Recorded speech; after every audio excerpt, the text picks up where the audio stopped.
آج ماہ رمضان کی پہلی شب جمعہ، اس حوالے سے ایک اہم پہلو پر روشنی ڈالی جائے جو اگرچہ سارے سال کا ہر شب جمعہ اور روز جمعہ کا عنوان ہے، لیکن سارے سال کے مقابلے میں رمضان جو ایک تو ویسے ہی عبادتوں کا زیادہ شوق ہوتا ہے، اور پھر شروع رمضان جس میں بہرحال عام سے عام مومن کو بھی زیادہ شوق ہوتا، ورنہ رمضان ہی میں جیسے جیسے دن گزرتے جاتے ہیں آدمی تھکتا جاتا۔ اسی لیے بعض دیگر مسلمان فرقے جن کے یہاں پورے مہینے کی عبادتیں تھیں، اب وہ شارٹ کورسز پہ آ گئے، 4 دن میں، 6 دن میں، 5 دن میں، 3 دن میں فارغ کر دینے والا مسئلہ۔ یہ واقعاً یہ دیکھا گیا کہ گزشتہ چند سالوں سے وہ جذبہ بھی ختم ہو گئے۔ جو پہلے تھا کہ انسان کم از کم رمضان کا تو نمازی ہے، اب رمضان کے 30 دن بھی مشکل لگتے ہیں، شروع کے 8، 10، 12 دن انسان میں بہت زیادہ جوش ہوتا۔ بچوں آج پہلی ہی شب جمعہ اور کل پہلا ہی جمعہ، سارا سال رمضان میں عبادت کا زیادہ شوق، اور رمضان میں بھی شروع کی تاریخوں میں عبادت کا اور زیادہ شوق، اس لیے آج کی رات اس موضوع کے لیے بالکل مناسب۔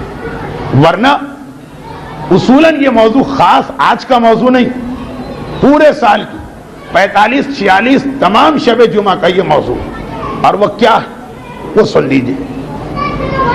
قرآن کریم کی ایک آیت کی تلاوت آج کی گئی، اور یہ آیت ایک ایسی آیت ہے کہ جس کے نہ ترجمے کی ضرورت ہے نہ تفسیر کی۔ آج کے درس میں اہدنا الصراط المستقیم سورہ حمد کی ایک آیت پڑھی گئی تھی، اور یہ وہ آیت جو اسلام کے اعتبار سے جو کم سے کم درجے کا نمازی، یعنی کم سے کم ایک آدمی روزانہ 5 نمازیں تو پڑھے، ورنہ تو مومن کی پہچان یہ بتائی گئی کہ روز و شب میں 51 رکعت نماز پڑھتا، لیکن کم سے کم 5 نمازوں میں اگرچہ 17 رکعت ہوتی، لیکن یہ اہدنا الصراط المستقیم پہلی 2 رکعتوں میں ہر نماز میں پڑھنا، یعنی دن میں 10 مرتبہ۔ اور اگر آپ اس میں باقی نمازیں بھی ملا لیں، یومیہ نماز، تو تقریباً یہ 40 مرتبہ 45 مرتبہ بن جائے گی آیت۔ لیکن خیر، ہم اس مومن کو سامنے نہیں رکھتے، ہم سب سے چھوٹے درجے کے مومن کو سامنے رکھتے ہیں جو کم سے کم اپنی یومیہ نماز پڑھ رہا۔ اور یومیہ نماز کا مطلب یہ کہ وہ 10 مرتبہ اہدنا الصراط المستقیم یا خود پڑھ رہا ہے اور یا پیش نماز کی زبانی سن رہا۔ کیا ترجمہ کہ اے خدا ہمیں صراط مستقیم پر ثابت قدم رکھ۔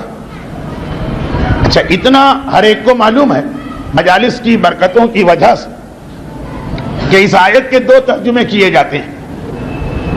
ایک غیر شیعہ مکاتب فکر میں جس کا ترجمہ یہ ہے کہ اے خدا ہمیں صراط مستقیم دکھا، اور ایک ترجمہ معصومین کے حوالے سے ہمارے یہاں کہ دکھا کا کیا مطلب، کیا ابھی ہم صراط مستقیم پہ نہیں؟ الحمدللہ ہیں۔ اب دعا یہ ہے کہ اے خدا جس سیدھے راستے پہ تو ہمیں لا چکا، اب ہمیں اس پہ باقی رکھ، برقرار رکھ۔ اور یہی فرق، ترجمے کا فرق سبب بنتا کہ جن کے یہاں ترجمہ یہ کہ اے خدا ہمیں صراط مستقیم دکھا، وہ یہ سننے کے بعد آمین کہتے ہیں کہ خدا یہ دعا قبول کرے، اور جن کے یہاں ترجمہ یہ ہے کہ اے خدا ہمیں صراط مستقیم پہ باقی رکھ، یعنی آ تو چکے ہیں ہم، وہ کہتے ہیں الحمدللہ رب العالمین، خدا کا شکر ادا کرتے ہیں کہ اس نے ایک نعمت عطا کی۔ اب یہ جو فرق ہے کہ الحمد کے آخر میں آمین کیوں ہے، الحمد کیوں ہے، وہ اس وجہ سے۔ لیکن دوسرا پہلو اہدنا الصراط المستقیم، اے خدا ہمیں صراط مستقیم پر باقی رکھ، اور 1 مرتبہ نہیں کہا، 2 مرتبہ نہیں کہا، ہر ہفتے نہیں کہا، دن میں روزانہ نہیں کہا، دن میں 10 مرتبہ کہا۔ دیکھیں اسلام کا کوئی حکم عقل، لاجک اور مصلحت کے خلاف نہیں۔ دن میں 10 مرتبہ کا مطلب کیا کہ ایک دن میں آپ کو اللہ 24 گھنٹے دیتا، اس میں 10 مرتبہ، یعنی تقریباً ہر 2.5 گھنٹے کے بعد یہ الارم بج رہا ہے کہ اے خدا ہمیں صراط مستقیم پہ باقی رکھ۔ اور اگر نیند کے 6 7 8 گھنٹے نکال دیجیے تو ہر 1.5 گھنٹے کے بعد یہ دوبارہ اعلان کیا جا رہا ہے ہمیں صراط مستقیم پہ باقی رکھ۔ اب یہ بھی یاد رکھیے کہ خطرہ جتنا کم ہوتا اعلان بھی اتنا کم کیا جاتا، خطرہ جتنا زیادہ ہوتا اعلان بھی اسی طرح سے بار بار کیا جاتا۔ جو بیماری کسی علاقے میں بہت کم، 1 مرتبہ اخبار میں اشتہار آ جائے، 1 مرتبہ ٹیلی ویژن پہ اناؤنسمنٹ ہو، اور اگر کوئی وبا پھیل گئی ہر 3 گھنٹے کے بعد اعلان ہو رہا، ہر 2 گھنٹے کے بعد اعلان ہو رہا، ہر پروگرام کے درمیان میں ایک سلائیڈ دکھائی جا رہی، یہ بالکل فطری بات۔ تو اب دیکھیے ایک عام مومن کا یہ تصور کہ اگر میں نے ایمان قبول کر لیا تو بس اب تو میں مرتے دم تک مومن رہا، یہ جنت میری یقینی۔ اور قرآن یہ تصور دے رہا، نمازیں یہ تصور دے رہی، احکام شریعت یہ تصور دے رہے کہ ارے کن خیالوں میں کھوئے ہوئے ہو، ایمان تک آ جانا یہ ایک نعمت، مگر کیا یہ گارنٹی ہے کہ آخری دم تک ایمان پہ باقی رہو گے؟ ارے یہ تو اتنا بڑا خطرہ کہ ہر 1.5 گھنٹے کے بعد یاد دلایا جائے، ارے دیکھتے رہو کہیں ایسا تو نہیں صراط مستقیم سے ہٹ گئے، ایسا تو نہیں ہے کہ صراط مستقیم سے ہٹ گئے۔ روزانہ 10 مرتبہ اہدنا الصراط المستقیم کی دعا ہمیں وارننگ دے رہی ہے، ایک الارم بجا رہی ہے، ایک ہتھوڑا ہمارے سر پہ پڑ رہا ہے کہ چیک کرتے رہو، بہت بڑا خطرہ ہے، صراط مستقیم پہ آ جانے کے باوجود شیطان تمہیں یہاں سے ہٹا سکتا۔ اب یہ ہر وقت کا مسئلہ، ورنہ اسلام کبھی دن میں 10 مرتبہ اس حکم کو دہراتا نہیں۔ ایک بات، مگر اب ایک اور بات سن، یہ تو ہو گیا ہر دن کا مسئلہ، مگر اس کے بعد 2 مرحلے تو ایسے کہ جہاں 100 میں سے 50% سے زیادہ صراط مستقیم سے ہٹ ہی جاتے۔ ابھی آپ نے سنا کہ ویسے تو روزانہ یہ خطرہ، روزانہ، مگر زندگی میں 2 مرحلے ایسے آتے کہ جب یہ خطرہ بہت بڑھ جاتا صراط مستقیم سے ہٹنے کا۔ نمبر 1، وقت موت۔ بار بار روایتوں میں ڈرایا گیا کہ دیکھو جب ملک الموت آتا تو وہ اکیلا نہیں آتا، ملک الموت کے ساتھ شیطان بھی آتا۔ اور شیطان کیوں آتا؟ کہ ایک آخری کوشش کر لوں، یہ بندہ جو اب تک میرے ہاتھ نہیں آیا 60 سال 70 سال 90 سال، ایک مرتبہ اس کے مرنے سے پہلے ایک کوشش اور کر لو، شاید اب یہ میرے ہاتھ میں آ جائے۔ اور اس میں شیطان کامیاب ہوتا۔ عام زندگی میں بھی اتنا خطرہ کہ دن میں 10 مرتبہ یہ دعا، لیکن موت کے وقت تو یہ خطرہ اتنا بڑھ گیا کہ آپ کی دعاؤں کی کتابیں دعائے عدیلہ سے بھری پڑی۔ دعائے عدیلہ پڑھو، دعائے عدیلہ پڑھو، دعائے عدیلہ پڑھو۔ مولا دعائے عدیلہ کسے کہتے؟ کہا عدیلہ کے معنی حق سے منہ موڑنا، حق کو چھوڑ دینا، حق سے روح گردانی کرنا۔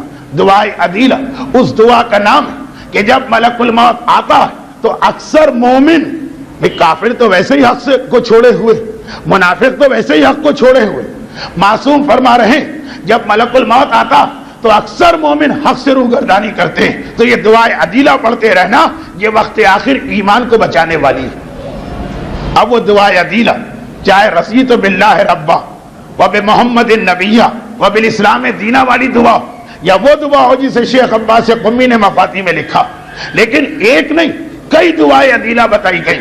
کیوں؟ بہت بڑا خطرہ کہ وقت آخر شیطان تمہیں بہکائے گا۔ یعنی اہدنا الصراط المستقیم، اس کی سب سے زیادہ ضرورت ہمیں وقت موت پڑتی ہے کہ اے خدا دنیا سے جا رہے ہیں، اب تو ہمیں صراط مستقیم پہ بچا لے، آخری مرحلہ ہے، کہیں یہاں ہم شکست نہ کھا جائیں۔ ایک وہ مرحلہ، اور دوسرا مرحلہ سورہ بقرہ کی آیت نمبر 89، یہ ہمارا آج کا موضوع۔ ویسے تو شب جمعہ میں اکثر موت کے عنوان پہ گفتگو کرتا ہوں، لیکن آج صرف اتنا سا ٹچ کیا موضوع کو، باقی کسی اور شب جمعہ۔ آج کی شب جمعہ دوسرا موقع کون سا؟ جہاں اہدنا الصراط المستقیم کی ضرورت، جہاں پہ انسان کے اور مومن کے سب سے زیادہ بہکنے کا امکان، وہ کیا؟ وہ ہے ظہور امام زمانہ عجل اللہ تعالی ظہورہ الشریف۔ شاید آپ میں سے اکثر کبھی غور نہ کیا کہ یہ اہدنا الصراط المستقیم سب سے زیادہ اس کی ضرورت پڑے گی یا ملک الموت کے وقت یا رجت کے زمانے میں. اس لیے کہ ظہور امام وہ زمانہ کہ جب مومنین کی اکثریت صراط مستقیم سے ہٹ جائے گی اور ایسی ہٹے گی کہ امام کے خلاف تلوار لے کے جہاد شروع کریں گے.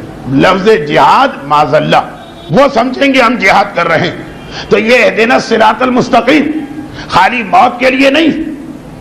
موت کے حوالے سے تو آج کل بہت سارے علماء ذاکری اور ہم جیسے طالب علم دعائے عدیلہ کا حکم بتانے لگے. مگر یاد رکھیے جتنا اہم موت کے وقت دعائے عدیلہ پڑھنا اتنا ہی اہم ظہور امام کے وقت اپنے ایمان کو بچانے کی فکر کرنا. وہ بھی اہدنا الصراط المستقیم کا موقع کیونکہ ادھر امام آئے اور ادھر شیطان نے لاسٹ اٹیمپٹ کی. وہ بھی تو شیطان کی آخری کوشش ہے. شیطان کو پتا کہ اب میری موت آ رہی ہے, وقت معلوم آ گیا. مرتے مرتے جتنے مومنین کو اپنے ساتھ بہکا سکتے ہو بہکاؤ, تو وہ سارا زور لگا دے گا اور وہاں پہ اکثر مومنین اپنا ایمان چھوڑ دیں گے. اہدنا الصراط المستقیم یا وقت موت یا وقت ظہور, یہ دو موقع.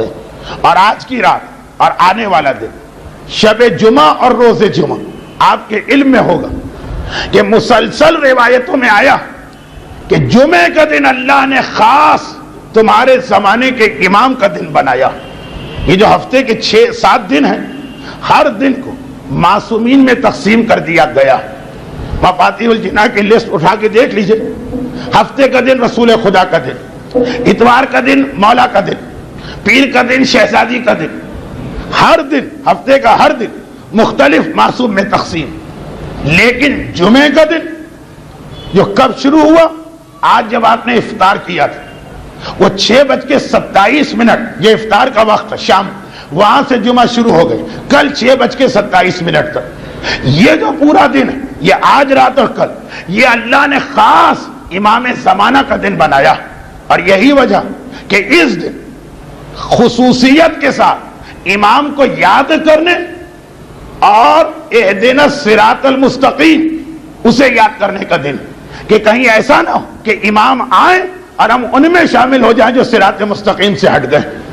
اور پھر اگر رمضان کی شب جمعہ, ابھی تک جو میں نے بات کی وہ تو سال کی ہر شب جمعہ اور سال کے ہر روز جمعہ کا حکم. پورے سال ہفتے کا دن رسول اللہ کا دن, اتوار کا دن امام علی کا دن, پیر کا دن شہزادی کا دن, منگل کا دن حسنین کا دن, مختلف معصوم, اور پورے سال ہر جمعہ امام زمانہ کا دن. لیکن جب رمضان آ جائے تو رمضان تو وہ کہ جس کی ہر رات اور جس کا ہر دن امام کا, تو جب اس کا جمعہ آ جائے تو یہ ڈبل ہو گیا امام کے لیے.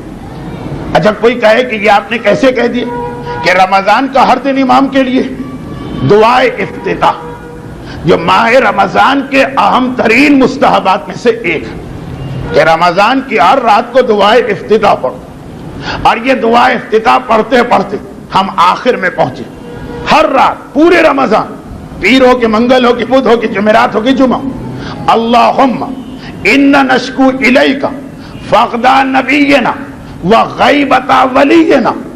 اے خدا, یہ ہر رات رمضان کی آپ کہہ رہے ہیں, ہر رات اے خدا ہم شکوہ کرتے ہیں ہمارا نبی دنیا سے چلا گیا اور ہمارا ولی اور امام غیبت کی عالم میں. رمضان کا مہینہ, روزہ افطار کیا, دعاؤں کا دل چاہ رہا, نمازوں کا دل چاہ رہا, خدا کی بارگاہ میں پہنچنے کا دل چاہ رہا ہے. کہا خبردار کوئی عمل قبول نہیں جب تک کہ معرفت امام زمانہ کے ساتھ نہ ہو. تو روزہ اپنی جگہ, عبادتیں اپنی جگہ, لیکن رمضان میں بھی اگر امام زمانہ کو یاد نہ کیا تمہارے سارے اعمال ماتا میتۃ الجاہلیہ میں آ گئے. ہر رات کہا گیا امام کو یاد کرنا, ہر رات پورے رمضان. اور کس طرح یاد کرنا؟ ہمارا نبی فقد نبینا غائب ہے. یہ دعا آپ پڑھتے ہوں گے روزانہ. وغیبت ولینا, نبی چلا گیا, ولی غیبت میں. دیکھیے الفاظ دعا میں کتنے مناسب معصوم نے رکھے. ایک ہے دنیا سے چلے جانا, ایک ہے غائب ہو جانا, دونوں کا فرق.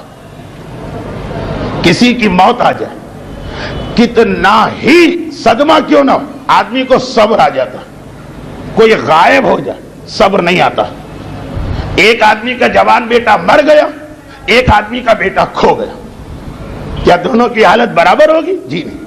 جو بیٹا مر گئے، چاہے اس کے لاشے پر باپ نے کتنا ہی غم کیا، آہستہ آہستہ صبر آ جائے گا.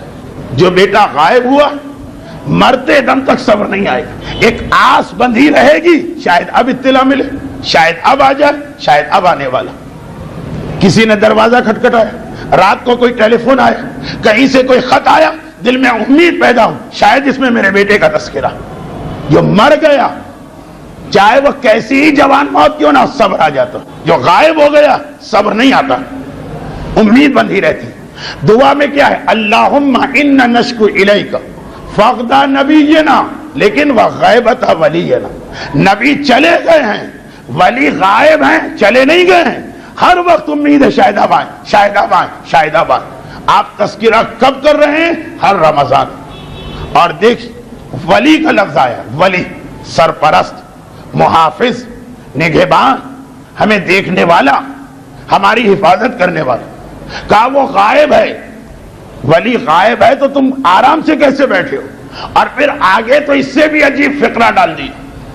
سرپرست اور ولی، عام حالات، نارمل سرکمسٹانسز، پھر بھی آدمی کو یاد آتا میرا فلاں سرپرست. اور اسی دعا میں اگلا فقرہ تو یہ کہ عام حالات بھی نہیں ہیں. اللہم انا نشکو الیک فقد نبینا وغیبت ولینا وکثرت عدونا وقلت عددنا وشدت الفتن بنا وتظاہر الزمان علینا. یہ تو وہ موقع کہ ولی اور یاد آتا. اے خدا ولی غائب ہے اور حالت یہ ہے کہ دشمن بڑھ گئے، ہماری تعداد کم ہو گئی، فتنے آ رہے ہیں، زمانہ ہمارے خلاف. اس سرپرست تو عام حالت میں بھی یاد آتا، اور کہاں دشمن بڑھ گئے تو سرپرست کیسے یاد نہ آئے؟ کہاں پہ اگر زمانہ مخالف ہو تو سرپرست کیسے یاد نہ آئے؟ یعنی یہ اچھا، یہ ہم خدا سے شکوہ کر رہے ہیں، کیا خدا کو بتا رہے ہیں؟ خدا کو تو سب معلوم، خدا کو نہیں بتا رہے. اسلام کہتا ہے دعا پڑھو، شاید تمہارے دل کو یہ یاد آ جائے کہ ارے ہم اتنے آرام سے کیسے بیٹھے ہیں، دشمنوں کے بیچ میں ہمارا سرپرست غائب ہے. تڑپ تڑپ کے دعا مانگو، خدا اسے ظاہر کر. اور یہی وجہ کہ دعا افتتاح کا اگلا فقرہ کیا ہے؟ آخری اس کے بعد وَسُلْطَانِ حَقٍ تُظْهِرَهُ. اے خدا اس حق والے سلطان کو ظاہر کر دے. ہر رمضان کی رات، رمضان کی ہر رات، پوری 30 کے 30 یا 29 کی 29 راتیں کہ آپ نے امام کو یاد بھی کرو، مگر ظہور کی دعا بعد میں مانگو. پہلے یہ احساس پیدا ہو کہ وہ امام تمہارے لیے کتنا ضروری ہے. اسی لیے کہا دشمنوں کا ذکر کرو، اپنی تعداد کی کمی کا ذکر کرو، زمانے کی مخالفت کا ذکر کرو، تاکہ خود تمہیں احساس پیدا ہو کہ ارے اتنی پریشانی کے عالم میں بھی ادھر جا رہے، ادھر جا رہے، اپنی حفاظت کا یہ انتظام کر رہے. اسے کیوں یاد نہیں کرتے جو تمہیں ہر فتنے سے بچانے والا؟ پہلے احساس پیدا کیا، پھر کہا سلطان حق تظہرہ. اے خدا اب اس حق والے سلطان کو بھیج دے. تو ماہ رمضان اگر یہ دعا افتتاح آپ نے نہیں پڑھی تو اپنا نقصان کی، اور اگر دعا افتتاح پڑھ لی تو یہ یاد کر لیا کہ رمضان کا خصوصی تعلق امام زمانہ سے. اور پھر اگر شب جمعہ گئی، روز جمعہ گئے، اب دونوں کا ربط ملائیے نا کہ جمعہ وہ جو سارا سال امام کا دن، رمضان وہ جس کی ہر رات امام کو یاد کرنا. تو اگر رمضان میں جمعہ آ گیا، نورون علی نور، یہاں تو سب سے زیادہ ہمیں اپنے امام کو یاد کرنا. اور امام کو یاد کرنا کس حوالے سے؟ اہدنا الصراط المستقیم. مولا آپ آ تو جائیے، مگر یہ ڈر بھی لگ رہا کہ ایسا نہ ہو ہم ان لوگوں میں شامل ہوں جو امام کے آنے کے بعد امام کے مخالف ہوں. آ بھی جائیے، ڈر بھی لگ رہا ہے کہ کہیں ہمارے ساتھ گڑبڑ نہ ہو جائے. اچھا اب یہاں پہ ایک بات یہ ہو سکتی کہ کوئی کہے کہ مولانا یہ تو آپ کا اندازہ ہے نا کہ امام کے بعد لوگ مخالف ہوں گے. جی نہیں، اندازہ ہوتا تو پھر غنیمت. یہ تو نص معصومین ہے، ایک نہیں، دو نہیں، 50 حدیثیں آپ کو ملیں جس میں امام نے کہا کہ ہمارے آخری قائم کے ظہور کے بعد اس کے ماننے والوں کی اکثریت اس کی مخالف ہوگی. اب یہ اندازہ نہیں ہے، یقینی بات ہے، نص معصوم ہے. تو اب کس عجیب کیفیت میں ہم پھنس گئے. ایک طرف دل چاہتا ہے امام کو فوراً بلا لیں، کیوں؟ کثرت عدو میں نا، دشمن بڑھ گئے، قلت عدد نا، ہماری تعداد کم ہو رہی، شدت الفتن بنا، فتنے زیادہ ہوتے جا رہے ہیں. تظاہر الزمانے علینا، سارا زمانہ ہمارا دشمن، تو دل چاہ رہا امام کو بلا لے۔ دوسری جانب اہدنا الصراط المستقیم، وہ خطرہ ڈرا رہا ہے امام کے آنے کے بعد کتنے سارے بہک جائیں گے، اب کیا کریں ہم، سمجھ میں نہیں آتا۔ یہ دعا کریں کہ دشمن زیادہ ہیں آ جائیں، تو ڈر لگ رہا ہے کہ ہم خود ہی دشمن نہ ہو امام کی، اور اگر یہ دعا کریں کہ مولا اپنا آئیے، تو دشمن تو بڑھتے جا رہے ہیں، زمانہ تو خلاف ہوتا جا رہا، ہمیں پیس دیا جائے گا، ہمیں کچل دیا جائے گا، ہمیں ہلاک کر دیا جائے گا۔ اب ہم دو خطروں میں پھنس کے رہے۔ آج کی شب جمعہ اسی کا حل، ویسے پورے سال کا یہ اصول آج کے دن دے رہا ہوں، مگر رمضان کے چاروں جمعے اس کا خیال رکھیے گا۔ اب اس کا حل کیا؟ اس کا حل ایک بہت ہی بھونڈی مثال کے ذریعے دیتا ہوں، بہت ہی بھونڈی مثال، مگر چونکہ اس سے ملتے جلتے لفظ روایتوں میں آئے ہیں۔ وہ کیا مثال ہے؟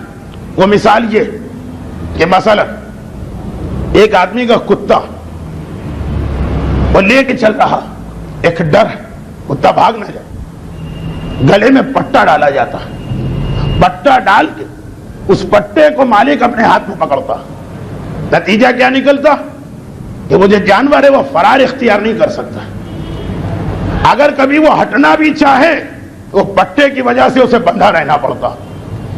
اب دیکھیے امام بلانا بھی ضروری، وجہ خود دعا افتتاح میں آ گئی، اور آج تو ہماری آنکھوں کے سامنے ساری دنیا چپا چپا ذرہ ذرہ ہمارا دشمن، اور خصوصیت کے ساتھ ہمارے ملک اور شہر کی حالات، اور دوسری جانب بلا تو رہے ہو گمراہ نہ ہو جب، خصوصاً جب وہ جملہ آ گئے کہ ہمارے ماننے والوں میں سے ایک بڑی تعداد کل یہودیوں کی طرح ہو جائے گی۔ اس کی میں نے کئی مرتبہ وضاحت کی، کیا مطلب؟ آپ کو معلوم ہوگا کہ رسول اللہ کی ولادت سے پہلے ساری دنیا فقط ایک گروہ تھا جو رسول اللہ کا انتظار کر رہا تھا، یہودی، باقی کسی کے پاس رسول اللہ کا تصور نہیں تھا۔ کیوں؟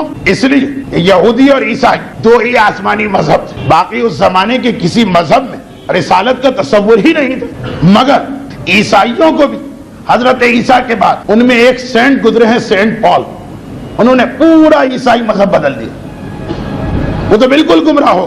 یہودی ایک واحد مذہب تھا جس نے نبوت کا عقیدہ اور توراۃ نامی کتاب کو اپنے پاس رکھا تھا، وہ واحد فرقہ تھا جو رسول اللہ سے پہلے رسول کا انتظار کر رہا، دعائیں مانگ کر۔ سورہ بقرہ کی آیت 89، الذین یستفتحون، اے رسول یاد کرو ان لوگوں کو جو تمہارے لیے دعا مانگ رہے تھے، مگر یاد رکھ جو رسول اللہ کو جانتے بھی نہیں تھے، مانتے بھی نہیں تھے، وہ تو رسول کے بعد ان کے دوست بن گئے، اور جو رسول اللہ کے لیے صدیوں سے دعا مانگ رہے تھے وہ ایسے دشمن بنے کہ آج بھی مسلمانوں کا صحیح دشمن اگر کوئی ہے تو یہودی، کافر مسلمانوں کا دشمن نہیں ہے، یہودی۔ دنیا کے وہ ملک جہاں یہودی لابی وہی مسلمانوں کے خلاف، ورنہ اور بھی ملک ملیں گے جہاں یہودیت نہیں، کافر ہیں، مسلمانوں سے کوئی اختلاف نہیں۔ کتنی بات عجیب بات، جو سب سے زیادہ انتظار کر رہے ہیں وہ اتنے بڑے دشمن بنے کہ آج 1400 سال بعد بھی دشمنی میں جلے جا رہے ہیں۔ ابو جہل کی دشمنی ختم ہو گئی، ابو لہب کی دشمنی ختم ہو گئی، ولید اور عتبہ کی دشمنی کا نام و نشان مٹ گیا، جو رسول کا پہلے انتظار نہیں کر رہے اور جو رسول کے لیے دعائیں مانگ رہے تھے وہ ایسے دشمن بنے کہ 1400 سال بعد بھی رسول کا کلمہ پڑھنے والا ان کی آنکھ میں کھٹکتا۔ معصوم نے کہا ہمارے کچھ ایسے ہی ہوں گے جو اسی طرح امام کے دشمن بنیں گے۔ اب ایک بڑا مسئلہ، مولا حالات کہہ رہے ہیں کہ آپ آ جائیے، لیکن آپ کے بزرگوں کی حدیثیں ڈرا رہی کہ ہم آپ کے دشمن نہ بنیں۔ کوئی راستہ ہے ان دونوں سے بچنے کا کہ آپ کو بلا بھی لے دشمن بھی نہ بنے؟ بہت ہی آسان جواب، امام نے کہا ہاں، اپنے آپ کو ہم سے باندھے رکھو۔ یہ امام کا جملہ بعض ان واقعات میں ہے جو ملاقات امام میں لکھے ہوئے، اپنے آپ کو ہم سے باندھے رکھو، نتیجہ کیا ہوگا؟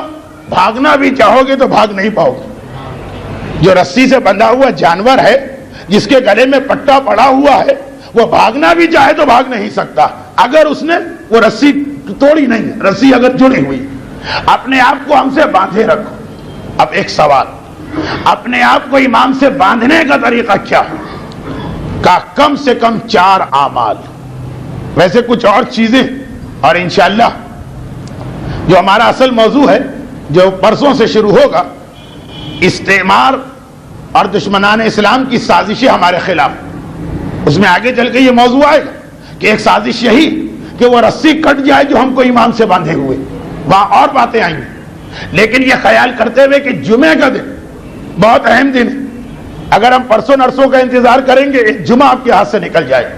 تو 4 چیزیں اسلام نے ایسی بتائیں کہ اگر تم اسے ہر جمعے کو انجام دیتے رہے تو گویا تم اس رسی سے بندھ گئے جو تمہیں اور امام کو ملانے والی، تمہارا رشتہ برقرار رہے گا.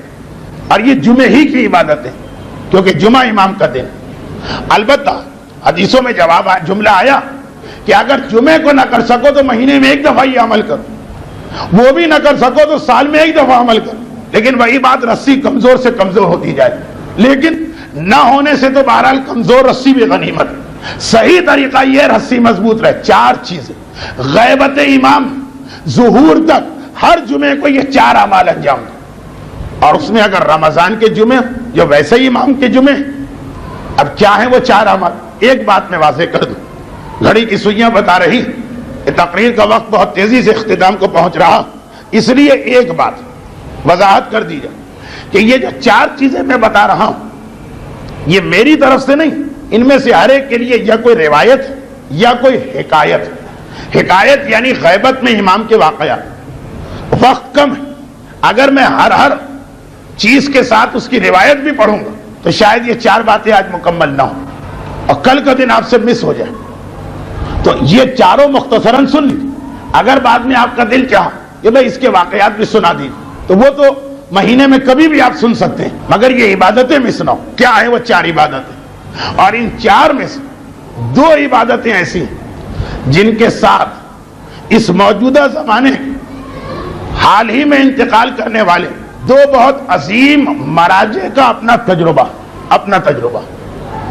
تیسری وہ چیز کہ مراجع میں سے تو نہیں لیکن ایک انتہائی مشہور روحانی اور عرفانی عالم کا جملہ. اور چوتھی چیز میرا اپنا تجربہ مجھ جیسے حقیر و ادنا طالب علم کا. لیکن یہ تو میں نے صرف بطور تائید کا، ورنہ اصل میں یہ 4 چیزیں دیگر اہم روایتوں سے ثابت. نمبر 1 دعائے ندبہ.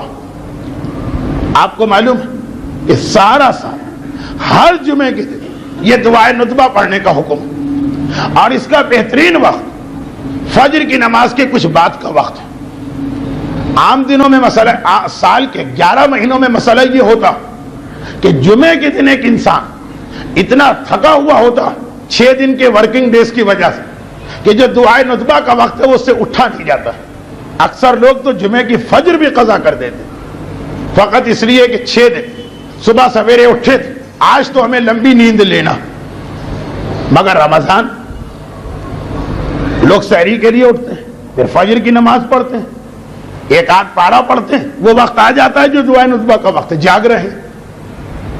تو اب اس سے زیادہ بدبختی اور بدقسمتی کیا ہوگی کہ جاگ بھی رہے، چھٹی کا دن بھی ہے، رمضان کا مہینہ بھی ہے، جمعے کا دن بھی ہے، اور اہم ترین دعا ہے یہ دعائے ندبہ. مرحوم آیت اللہ عراقی کا یہ جملہ اکثر میں نے نقل کیا.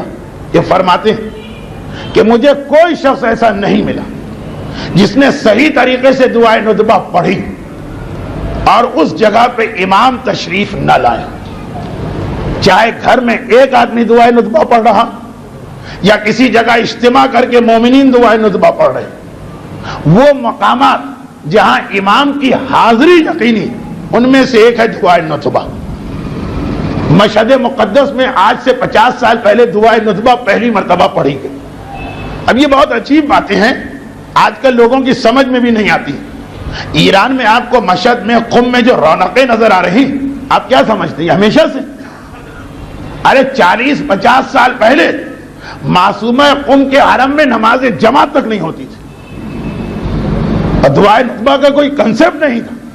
ہمارا اس وقت کا معاشرہ پھر بھی بہتر ہے ایران کے 50 سال کے معاشرے سے. 50 سال پہلے، ہاں وہ 50 سال پہلے گمراہی نہیں تھی، شاہ اور اس کے باپ کا تشدد تھا. جماعت نہ ہونے دو، نماز نہ ہونے دو، دعائیں نہ ہونے دو. مگر آہستہ آہستہ وہ چیزیں وہاں ہوں. آج جو لوگ جاتے ہیں مشہد و قم، اتنا مجمع ان کو دعائے کمیل میں، دعائے ندبہ میں، نماز جماعت میں ملتا. وہ سمجھتے ایران میں ہمیشہ سے ایسا، ہمارے یہاں بھلا کیسے ایسا ہو؟ جی نہیں، ہمارے یہاں ایران میں بھی 30-35 سال پہلے سے بری حالت تھی۔ مشہد مقدس میں دعائے ندبہ کیسے شروع؟ آغا عراقی بتا دیں گے، میری آنکھوں کی بات ہے۔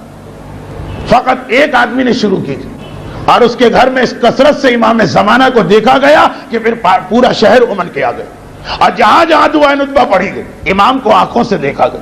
ہاں، ہر آدمی نہیں پہچان سکتا، مگر جو صاحبان معرفت جیسے آغا عراقی پہچان لیا۔ تو یہ وہ دعا کہ ویسے ہی اس کی اتنی تاکید کہ امام فرماتے ہیں جو ہمارا شیعہ وہ 4 خوشی کے موقع پہ تو ہمیں یاد کرے گا، جس میں ایک جمعے کا دن۔ مولا کیسے یاد کرے گا؟ دعائے ندبہ پڑھو۔ دعائے ندبہ ہماری یاد، دعائے ندبہ ہمارا سلام، دعائے ندبہ ہماری زیارت۔ جیسے آپ حسین کو پکارتے ہیں زیارت وارثہ، امام زمانہ کے لیے دعائے ندبہ سب سے اہم۔ تو ویسے سارا سال، لیکن رمضان کی جمعہ کل آپ سے یہ دعائے ندبہ نہ چھوٹے، 15-20 منٹ کی دعا، اور ویسے ہی سارا سال مومن کا رشتہ نمبر 2، عمل نمبر 2، اور وہ یہ کہ امام زمانہ کی کئی زیارتیں کتابوں میں، مگر جو سب سے معتبر اور جو سب سے اہم اور جو سب سے زیادہ امام کو خوش کرنے والی زیارت، اس کا نام ہے زیارت آل یاسین۔ امام زمانہ کی زیارتوں، اور عجیب اس زیارت میں ایک روحانیت، عجیب اس کے فوائد۔ جیسے کہا جاتا ہے کہ اگر کوئی آدمی زیارت عاشورہ پڑھتا رہے وہ مستجاب الدعوات ہو جاتا ہے، اس کی زبان سے جو دعا نکلے گی قبول ہو جائے گی، البتہ اگر شرائط کے ساتھ پڑھے، پیٹ میں حرام نہ ہو، انسان کھلا گناہ نہ کر رہا۔ اسی طرح امام زمانہ سے رابطہ قائم کرنے کے جو سب سے بہترین زیارت ہے زیارت آل یاسین۔ مرحوم آغا شہاب الدین مرشی نجفی بہت ہی عجیب شخصیت تھی، ان کا وصیت نامہ اگر آپ نے نہیں پڑھا تو میری خصوصی درخواست کہ کہیں سے آپ وہ وصیت نامہ حاصل کریے اور پڑھیے۔ امام خمینی کا وصیت نامہ تو تقریباً سب نے پڑھا، مگر آغا مرشی کا وصیت نامہ بھی ایک پڑھنے والی چیز ہے۔ ایک ایک جملہ آپ پڑھیں، انسان کی روح وجد کرتی ہے، لگتا ہے کہ واقعا تقدس اور تقوی کے کسی مجموعے اور مجسمے نے یہ جملے لکھے۔ ایک عجیب یعنی خوشی ہوتی ہے روح کو وہ وصیت نامہ پڑھ کر۔ میں تو جتنی مرتبہ پڑھتا ہوں ایک نیا مزہ آتا ہے اس وصیت نامے میں، اس لیے کہ مرجے تو تھے ہی، مراجے میں سے ایک تھے، اس کے علاوہ علم عرفانیات، علم روحانیات اس کے عجیب ماہر تھے۔ ان کا یہ جملہ کہ زیارت آل یاسین میں نے کبھی نہیں پڑھی مگر یہ کہ میری امام سے ضرور ملاقات ہو، اور مجھے کوئی نہیں ملا جس نے یہ زیارت 40 مرتبہ پڑھی اور اس کو امام سے ملاقات کا شرف نہ ہوا۔ اس کے باقی سارے فائدے اپنی جگہ، یہ آغا مرشی کا اپنا جملہ زیارت آل یاسین۔ تو امام زمانہ کی 7-8 زیارتیں تو مفاتی میں، ہر زیارت اپنی جگہ قابل احترام، مگر فوائد کے اعتبار سے زیارت آل یاسین۔ آج کی رات یا کل کا دن، یہ پورا امام کا دن ہے 24 گھنٹے، اس 24 گھنٹے میں سے 6 گھنٹے تو تقریباً ختم ہو جائیں گے، 18 گھنٹے جو بچے ہوئے اپنا اور امام کا رشتہ فقط اس جمعے کو نہیں، کوشش کریں کہ پورا رمضان کے جمعے، اور اس سے زیادہ کوشش کریں کہ پورے سال کے جمعے۔ آغا مرشی کا یہ جملہ تھا اپنے بیٹے سے کہ بیٹا ہو سکے تو ہر جمعے کے دن زیارت آل یاسین پڑھو، ورنہ کم از کم مہینے میں 1 مرتبہ، ورنہ کم از کم سال میں 1 مرتبہ، ورنہ کم سے کم مرنے سے پہلے 1 مرتبہ ضرور پڑھو۔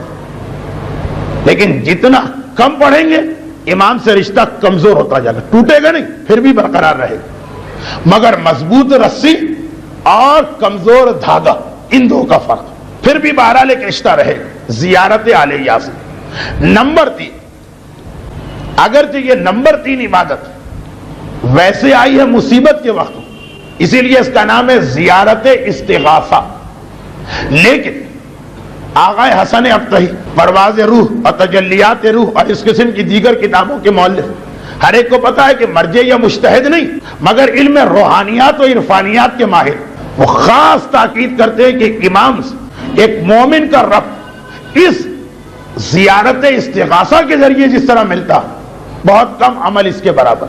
زیارت استغاثہ یہ کیا ہے؟ وہ والی زیارت جو 2 رکعت نماز پڑھیں، الحمد کے بعد پہلی رکعت میں انا انزلنا، دوسری میں اذا جاء نصر اللہ، اور پھر کھلے آسمان کے نیچے وہ زیارت بہت مختصر.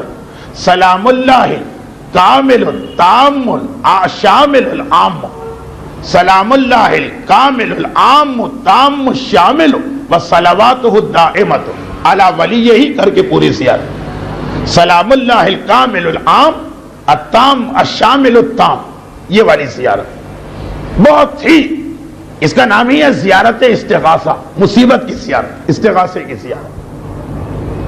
اچھا اب یہ ابھی تک جو میں نے اعمال بتائے، اب ایک بہت ہی بے ربط سی بات ہے. ویسے تو آپ کو یہ مل جائیں گے، لیکن حوالے کے لیے مفاتیح الجناح کا وہ اردو ترجمہ جو امامیہ کتب خانہ لاہور سے چھپا، اس کے پیج نمبر بتا دوں. اچھا اکثر علماء سمجھتے ہیں، علماء تک، کہ شیخ عباس قمی نے یہ اعمال اس کتاب میں نہیں لکھے، اس لیے یہ دعائے نتبہ جہاں دعائیں ہیں وہاں پہ نہیں، لوگ لسٹ اٹھاتے ہیں، دعائے کمیل، دعائے جوشن کبیر، دعائے جوشن صغیر، دعائے یستشیر، دعائے سیفی صغیر، وہاں کہیں نہیں ملتا دعائے نتبہ کا ذکر. یہ دعائے نتبہ مفاتیح کے بالکل آخر جہاں امام زمانہ کی زیارت کا بیان ہے، سامرہ، وہاں صفحہ 536. ویسے تو آج کل آپ کو یوں بھی مل جائے زیارت آل یاسین، یہ بھی مفاتیح میں، مگر شیخ عباس قمی نے اس کا نام نہیں لکھا. بہت سے لوگ سمجھتے ہیں یہ مفاتیح میں نہیں. صفحہ 528 پیج 528، اس کی ہیڈنگ ہے سرداب میں پڑھی جانے والی زیارت. یہ وہیں پہ ہے جہاں سامرہ کے اعمال ہیں، اس میں ہے کہ جب سرداب میں جاؤ، وہ تہ خانہ جہاں امام کی ولادت ہوئی، وہاں یہ زیارت پڑھو. اس کا نام نہیں لکھا آل یاسین، زیارت ہے، صفحہ 528. اور جیسے ہی آپ صفحہ 528 کھولیں، السلام علی آل یاسین، زیارت یہیں سے شروع ہو رہی. اور یہ سلام اللہ الکامل التام الشامل العام، مفاتیح کا صفحہ 108. یہ میں نے اس لیے کہا کہ بعض جگہوں پہ لوگوں نے ان کو الگ سے چھاپ کے اس لیے شائع کیا کہ لکھا کہ مفاتیح میں شیخ نے اس کو نہیں درج کیا، تو کچھ اور لوگوں کو شک ہوا کہ شیخ عباس قمی جیسے عالم نے یہ اہم زیارتیں کیوں چھوڑ دی. نہیں، ہے موجود، مگر ترتیب سے ہٹ کر. ترتیب سے کیوں ہٹایا؟ اہمیت کی وجہ سے. یہ 3 اعمال قطعاً قطعاً قطعاً فراموش نہ کر. یہ وہ رسی اور آپ کے گلے کا پٹا جس کی وجہ سے آپ امام کے ساتھ. اور چوتھی چیز تو خیر ہر ایک کو پتا، نماز امام زمانہ، شب جمعہ یا روز جمعہ، کبھی بھی موقع ملے یہ 2 رکعت نماز پڑھی. اگرچہ اس نماز کے ساتھ بھی حکم وہی ہے عریضے والا. عریضہ ہمارے ہاں صرف 15 شعبان کو ڈالا جاتا، جبکہ روایت 15 شعبان کی نہیں، جب کوئی مصیبت پیش آئے. یہ نماز امام زمان، جب کوئی مصیبت پیش آئے تب پڑھو، لیکن جمعے کے دن ضرور پڑھو، چاہے مصیبت ہو کہ نہ ہو. اس لیے کہ اگر کوئی مصیبت نہیں ہے تو وہ انفرادی مصیبت نہیں ہوگی، اجتماعی طور پر شیعت تو ہمیشہ مصیبت میں رہے گی. یہ نماز امام زمانہ 2 رکعت نماز، نیت ہوگی نماز امام زمانہ پڑھتا ہوں قربتاً اللہ. اس کا طریقہ آپ کو الگ الگ ملے، میں اس کا سب سے معتبر طریقہ بتا رہا ہوں، اور اس نماز کی اہمیت کا اندازہ اس سے آپ کر لیں کہ اپنی غیبت صغرا امام اس حسن مسئلہ کو آگے جو نماز سکھائی تھی وہ یہی نماز تھی. دیکھیے ایک تو واقعہ ہوتا ہے غیبت کبریٰ کا، جب امام غیبت میں چلے گئے تب کوئی واقعہ ہو. لیکن غیبت صغرا کا کیا مطلب کہ امام کے نائب دنیا میں موجود، تو اگر کوئی آدمی غلط دعویٰ کرے کہ امام آ کے مجھے یہ نماز سکھا کے گئے اور جھوٹ بول رہا، تو ایسا نہیں ہے کہ اب امام سے ہمارا کوئی کانٹیکٹ نہیں، امام کا نائب موجود ہے غیبت صغرا، محمد ابن عثمان ابن سعید. اگر یہ جھوٹا دعویٰ ہوتا امام فوراً رد کرتے. کیوں؟ اسی زمانے میں ابو الحسن شلمغانی نے دعویٰ کیا کہ امام نے مجھے فلاں حکم دیا. امام کا فوری خط آ گیا اپنے نائب کے نام، سارے شیعوں کو بتا دو اس نے ہم پر تہمت باندھی. غیبت کبریٰ میں کوئی جھوٹا دعویٰ کرے ذرا اسے پکڑنا مشکل، غیبت صغرا میں مشکل نہیں. اور یہ واقعہ غیبت صغرا کا ہے کہ امام نے اس حسن جمکرانی کو آ کر خاص یہ نماز تعلیم کی اور کہا ہمارے شیعوں سے کہتے رہنا کہ یہ نماز پڑھتے رہے۔ اچھا یہ ٹکڑا، یہ روایت کا ایک ٹکڑا، پوری روایت نہیں، پوری روایت کیا ہے؟ آپ میں سے تقریباً سارے مومنین، مجھے سارے تقریباً قم کے ظاہر نظر آ رہے ہیں، 90% ہی تو ہیں۔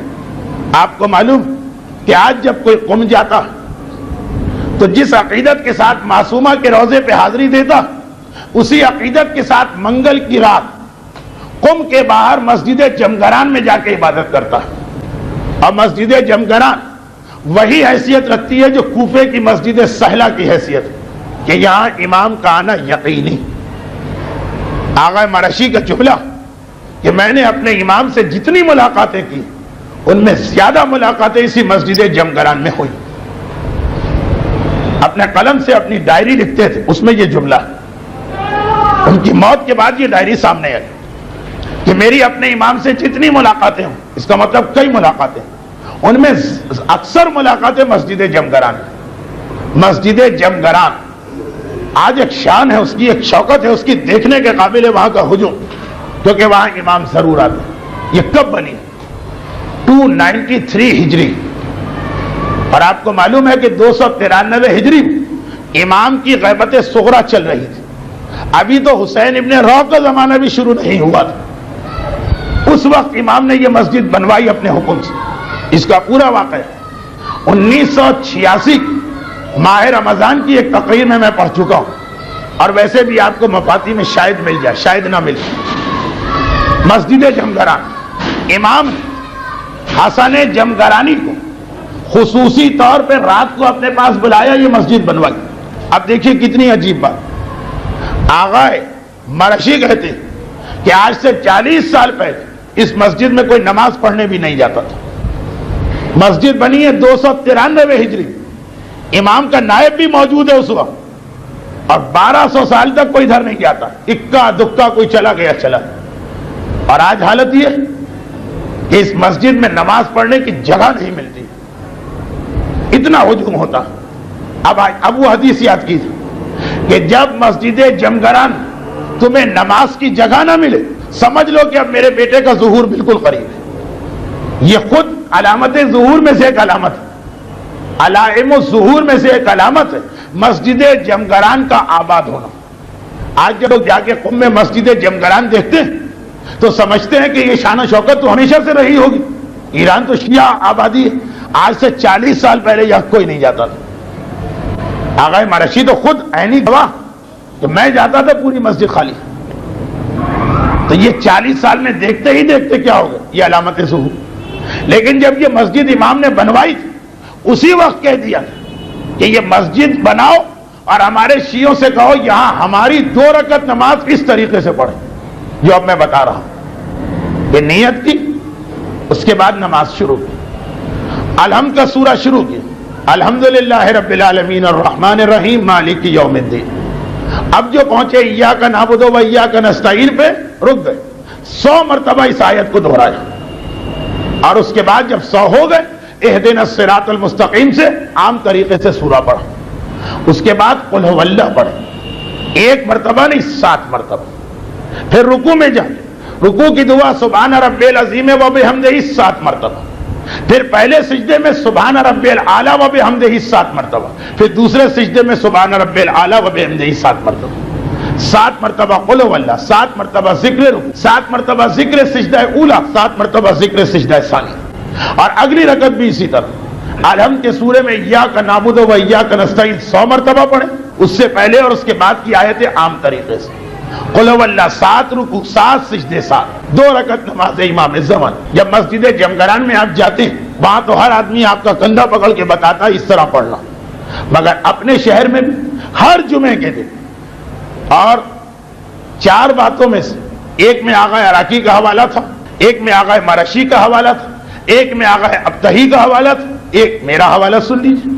جب آج سے 11 سال پہلے، بلکہ اب تو 12 سال ہو رہے، دشمنان اہل بیت کے اس ماحول ہم لوگ گرفتار ہوئے تھے اور جس جیل میں ڈالا گیا تو وہاں ارادہ یہی تھا کہ ان لوگوں کو موت کی سزا دی جائے گی، اعلان بھی کر دیا تھا, ہمیں بھی بتا دیا تھا, باہر بھی خبر پھیل گئی. تو وہ وقت اس نماز امام زمانہ کے پڑھنے اور اس کا معجزہ دیکھنے کا تھا. وہ ہم پہ گزری ہوئی کہانی جسے بار بار بیان کرنا اچھا نہیں لگتا, کبھی کسی اور نجی محفل میں سن لے تو سن لے, لیکن یہ ہم پہ گزری ہوئی بات.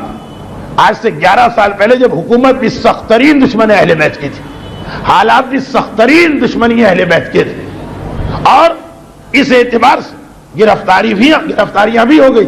اس نماز کا معجزہ ہم لوگوں نے دیکھا, اس سے زیادہ بتانا مناسب نہیں. تو سارا سال, لیکن جب رمضان کا جمعہ آ جائے, اپنے رشتے کو امام زمانہ سے مضبوط کی, دعائے ندبہ پڑھی, دعائے زیارت آل یاسین پڑھیں, زیارت استغاثہ پڑھیں, اور یہ نماز امام زمانہ پڑھیں.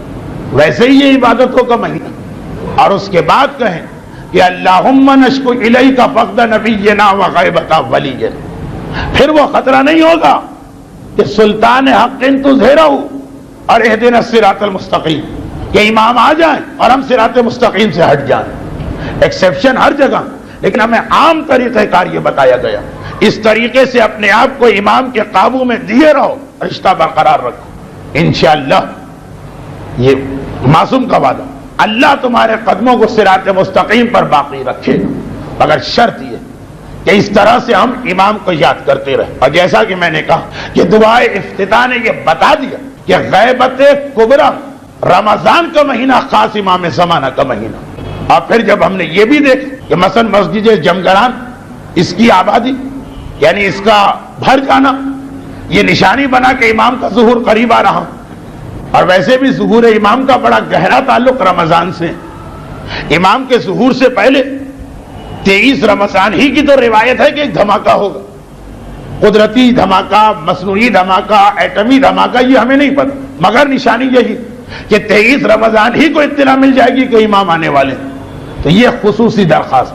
اب پھر ایک جملہ آخر میں کہہ دوں کہ اسی وجہ سے ہمارے دشمنوں کی بھرپور کوشش کہ ہم امام کی غیبت, امام کا نام لیتے رہیں, رشتہ کٹ جائے, رسی ٹوٹ جائے, زنجیر ٹوٹ جائے, اور ہم امام سے دور ہو جائیں. نام لیتے رہیں, امام کے قریب نہ جائیں, اور ان تمام چیزوں سے دور کیا جا رہا. پروردگارہ تجھے واسطہ اس ماہ رمضان کا, اور اس ماہ رمضان کی اس پہلی شب جمعہ کا, اور تجھے واسطہ اپنے اس حجت کا کہ جس کا ذکر ابھی کیا گیا, تجھے واسطہ محمد و آل محمد کا. ہمارے ملک اور شہر کے ان مخصوص حالات میں خصوصاً ان مومنین جو اس درس میں رات کے اس حصے میں آئے, اور تمام صاحبان ایمان, ان کے اموال کو, ان کی عزت و آبرو, ان کی جانوں, ان کی اولاد کو دشمنوں کے ہر شر اور مصیبت سے محفوظ فرماؤ. ہمارے جملہ مرحومین کی مغفرت فرماؤ. پروردگار ہم سب کو سیرت اہل بیت پہ چلنے کی توفیق عطا فرما. ہمارے ان اعمال رمضان کو اگرچہ بہت قلیل ہے, قبول کر کے اجر کثیر عطا فرما. پروردگار ظہور امام میں تاجیل فرما, اور پورے غیبت کبریٰ اور ظہور و بعد ظہور ہمیں امام زمانہ کا وفادار سپاہی قرار دے.